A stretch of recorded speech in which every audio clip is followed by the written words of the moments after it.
എല്ലാവർക്കും നമസ്കാരം. ഞാൻ സി എ അജിത് ശിവദാസ്. TDS-TCS-മായി ബന്ധപ്പെട്ട് വളരെ സുപ്രധാനമായിട്ടുണ്ടാകുന്നതായ ഒരു ഇൻഫർമേഷൻ പാസ് ചെയ്യാനുള്ള ഉദ്ദേശത്തിലാണ് മറ്റൊരു വീഡിയോയിൽ വന്നിരിക്കുന്നത്. നമുക്കറിയാം 1/4/2025 TDS-TCS റിവൈസ് ചെയ്യുന്നതിനുണ്ടാകുന്നതായ സമയപരിധി 6 വർഷമായി നിജപ്പെടുത്തിയിരുന്നത്. എന്നാൽ 1/4/2026 മുതൽ ഈ 6 വർഷം എന്ന് പറയുന്ന പരിധി 2 വർഷമാക്കി ചുരുക്കിയിരിക്കുന്നു.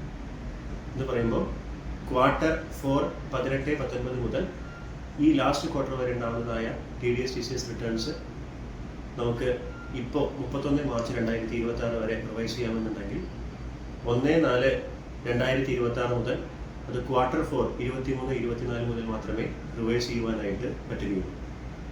അപ്പോൾ നമ്മൾ പ്രോസസ്സിംഗ് സ്റ്റേറ്റ്മെൻറ്റ്സ് നോക്കുന്ന സമയത്ത് ഡിമാൻഡ് ഉണ്ട്. ആ demand short payment, short deduction, PAN mismatch കൊണ്ടുണ്ടാകുന്നതായ ഡിമാൻഡുകൾ ഉണ്ട് എന്നുണ്ടെങ്കിൽ അത് Q4 18-19 മുതൽ 19-20, 20-21, 21-22, 22-23 തുടങ്ങിയിട്ടുണ്ടാകുന്ന വർഷങ്ങളിലെ ഡിമാൻഡുകൾ റിവിഷനിലൂടെ കറക്റ്റ് ചെയ്യാൻ പറ്റുന്നതിൻ്റെ അവസരം 31-3-2026 ഈ വരുന്ന ചൊവ്വാഴ്ചയോടുകൂടി അവസാനിക്കുന്നു.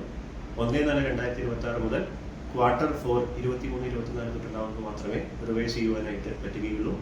അതുകൊണ്ട് തന്നെ എല്ലാ നികുതിദായകരും TDS-TCS-മായി ബന്ധപ്പെട്ട് റിട്ടേൺസ് ചെയ്യുന്നുണ്ടെന്നുണ്ടെങ്കിൽ നിശ്ചയമായും ഈ പറയുന്നതായിട്ടുണ്ടാകുന്ന ഡിമാൻഡുകൾ വെരിഫൈ ചെയ്യുകയും Q4 18-19 തൊട്ടുണ്ടാകുന്നതായ ഡിമാൻഡുകൾ ഉണ്ടെങ്കിൽ 31/3/2026 മുമ്പ് തന്നെ റിവൈസ് ചെയ്യേണ്ടതാകുന്നു.